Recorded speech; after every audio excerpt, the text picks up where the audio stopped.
You know those moments where you think, I wish I would have learned this in school? Those are the topics that we love to talk about. Join me each week as I interview experts sharing their strategies for solving problems that us young adults will face throughout our 20s and 30s. So what are you waiting for? If you want new episodes about adulting advice every Monday, hit that follow button.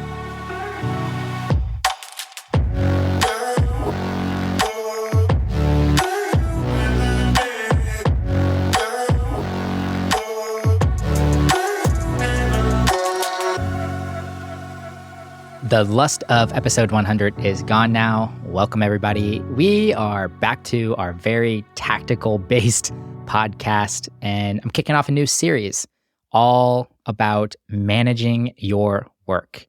And this is about the things that we have to manage within side of work. This is email management, calendar management, and project management. And I also have a couple amazing guests to sprinkle in here too, where they're going to talk about kind of high-performing habits, particularly at work. Today's episode is all about email management. And I'm going to be honest, I kind of made this episode specifically for my brother, who, looking over his shoulder one day, had 1,700 unread email notifications.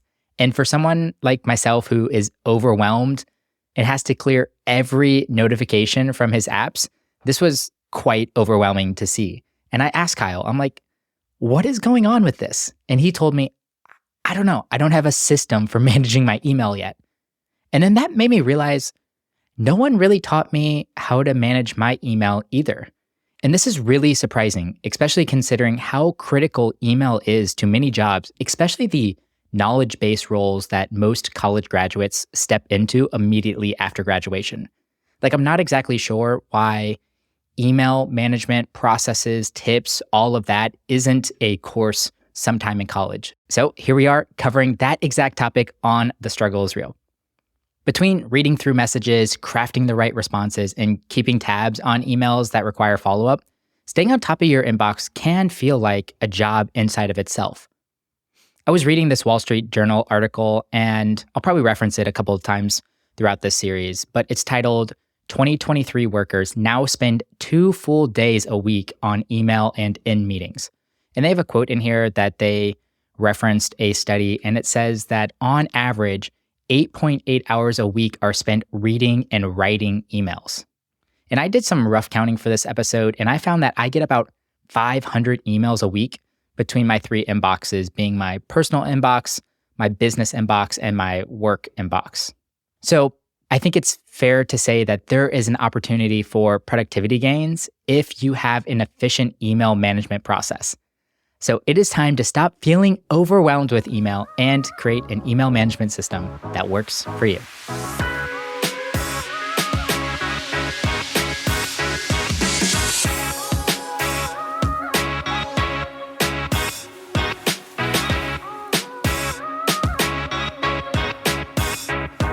So I believe there's no right or wrong way to manage your email, but more so what works and doesn't work for you.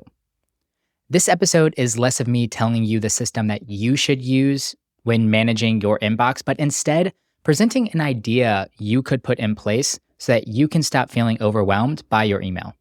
My hope is that you take this concept, iterate on it, and make it your own. I'll talk in more generalities and try to be system agnostic, but for some context, for my business and personal, I use Gmail. I converted about 5-ish years ago from Yahoo, and I haven't looked back since. I really like the platform and how it has some integrations that work really well with the rest of my Google Suite products like Google Drive and Google Calendar. At my 9-to-5, we use Outlook. This has always been the case throughout my career, so I have about 10 years experience with this program, and honestly, I don't really have anything negative to say about it either. The general principle that I subscribe to is referred to as Inbox Zero. The goal for this methodology is simple. Your primary inbox, wherever you receive emails, should be clear.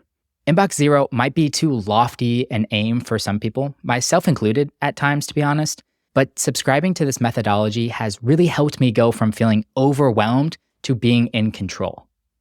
Once again, I work towards having 0 emails in my primary inbox, But this isn't to say that all of my emails are taken care of. This is a small but key differentiator. So let's talk through that nuance. Okay, let's assume that you receive an email. You read through that email and then you're left with the question, what do I need to do with this? The next step typically falls into three categories. The first being, I don't need to do anything with this email. The second, I don't need to do anything with this email, but it includes important information that I might need to reference later. And the third, I have follow-up action that is required. We're going to talk about what to do with each of these answers, but I want to share a general rule that has significantly helped me stay on top of my inbox, which is I don't like to open an email any more than I absolutely need to. In a perfect world, this is once. I'll open up the email, I'll read through it, and then I decide what action needs to be taken. But if I'm being honest, sometimes I don't have the bandwidth or I'm unsure what action I want to take at that moment. Moving emails through your process and eliminating the number of times you open and read them will significantly cut back on the amount of time that you spend with email management. I've wasted a lot of time leaving an email in my inbox without taking any action on it, only to return to it the next day, reread it, and then decide what to do with it all over again. Taking the appropriate action at the first read through eliminates this redundancy and, of course, saves you time in the future. So let's get back to our three categories. I don't need to do anything with this email. I don't need to do anything with this email, but it includes important information. And I have follow-up action that is required. The first category is pretty simple for me. If I don't need to do anything with an email and it doesn't need to be referenced later on, I delete it. There is no use cluttering my inbox with unneeded emails. If this is a newsletter, ads, or other reoccurring emails that I don't find valuable, I'll also go ahead and unsubscribe. But if you are scared to unsubscribe to your favorite restaurant that occasionally gives you coupons or something like that, don't worry. I'll save you from that FOMO. I'll share another productivity tip later on in this episode. The second category is emails that I don't need to do anything with, but include important information that might need to be referenced later on. I immediately file these emails into a folder that can be referenced later. I'm personally not a fan of an elaborate folder structure with subfolders on subfolders. You might disagree with me here, and this is where you need to decide what's best for you. But I've tried it in the past, and I found having too many subfolders significantly increases my search time, stumbling around, trying to figure out exactly where I actually filed that email in. Instead, I create one level of subfolders, and then I just use the date and keyword search to find what I'm looking for.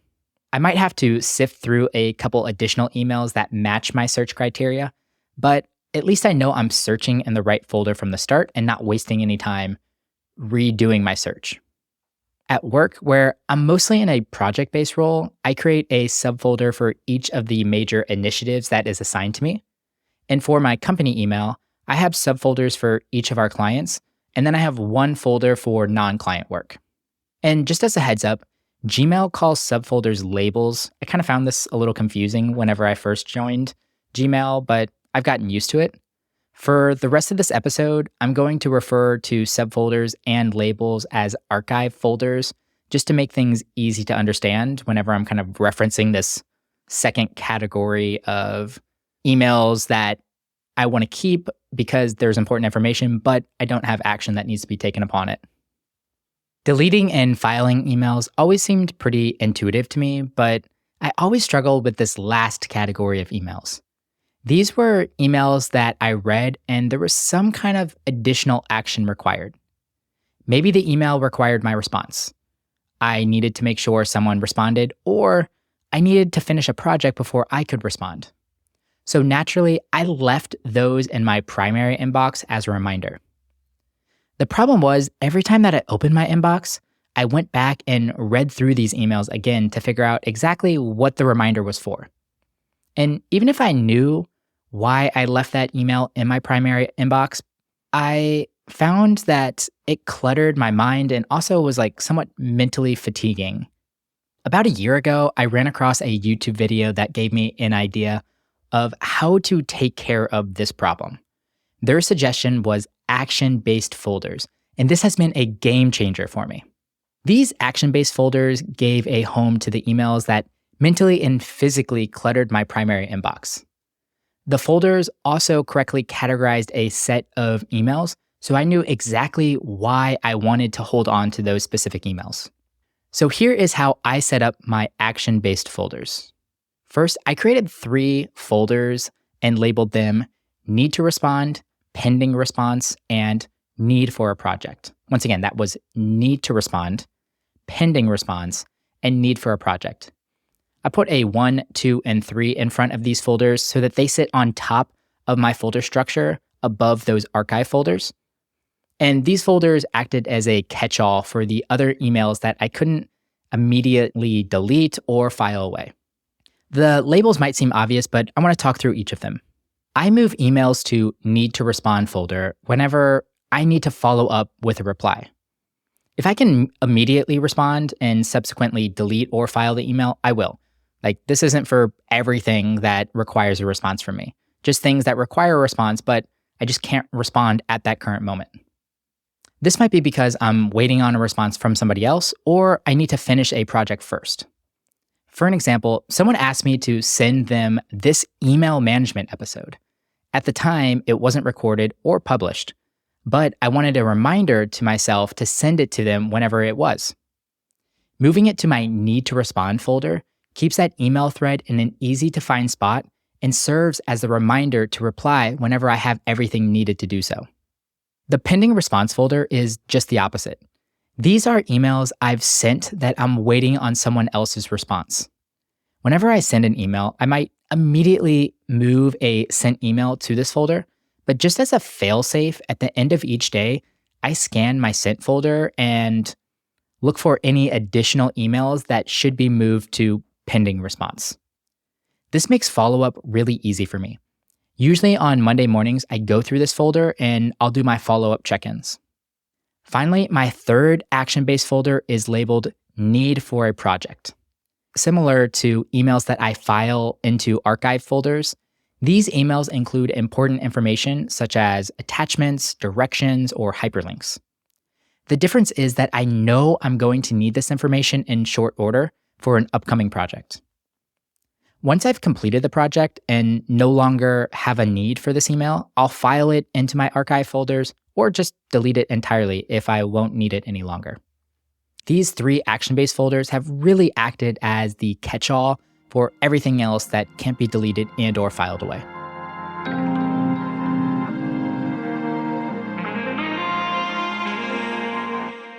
As we're closing out our email management episode, I'll leave you with one final tip. And that was for that FOMO unsubscribe that I was mentioning earlier in this episode. I like to set up auto filtering rules for emails that I know don't need an urgent review. For example, one of my favorite email newsletters is The Morning Brew. It's a daily newsletter that takes about 10 minutes for me to read. Whenever it hits my inbox, I usually don't want to dedicate that time to read it, but I also don't want to move these emails to clutter my Need for a Project folder or get buried in some kind of archive folder. Instead, I created a newsletter folder and set up an inbox rule that whenever the sender is The Morning Brew, it automatically moves that email out of my primary inbox and into my newsletter folder. Once again, this happens automatically. So they send the newsletter, hits my inbox, and then that rule sees who the sender is and then automatically moves it to my newsletter folder. Then, whenever I have some time to kill, I can read through those emails. You can also use this for coupons, ads, or company announcements. I also do this for my work email from those kind of send all type emails out there where it's like the DE&I group or a department newsletter or the quarterly announcements, things like that, where if I didn't read it in a day or two, it wouldn't be the end of the world. There are tons of YouTube videos on how to do this, so you can just search for your email provider plus the words move email automatically. So for an example, I might look up or I might search Gmail plus move emails automatically. And you'll find some pretty in-depth YouTube videos on how to set up these auto filtering rules in your inbox. It can be a necessary evil, but email is typically a critical component for every knowledge-based role. Actually, as we heard earlier, 8.8 hours on average to be exact. If you want to be a top performer and get some time back in your day, setting up a system to conquer your inbox is critical. Action-based folders, auto-filtering, and other email tips have really allowed me to spend less time and mental energy on emails and instead prioritize getting projects done. I'm hoping this episode has sparked some ideas for how you could level up your email management game.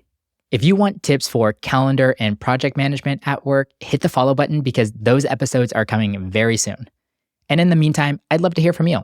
What email tip has saved you a ton of time? Post on social and you can tag us at TSIRpod or send us a message. You can do that by going to tsirpodcast.com. All right, until next time, I love y'all. Thanks for listening to the episode. As always, I appreciate your kind words. If you want to leave us a rating and review on your podcast player right now, that would absolutely make my day. If you want to find episode show notes, our blog, and other great resources, head over to tsirpodcast.com. If you have follow-up questions, an idea for a future episode, or just want to say hi, we have a contact form on our website, and those messages go straight into my inbox, and I promise you, I will reply. But all right, guys, I really appreciate you tuning in. I love you all, and you're not alone. Let's keep making it through our struggles together.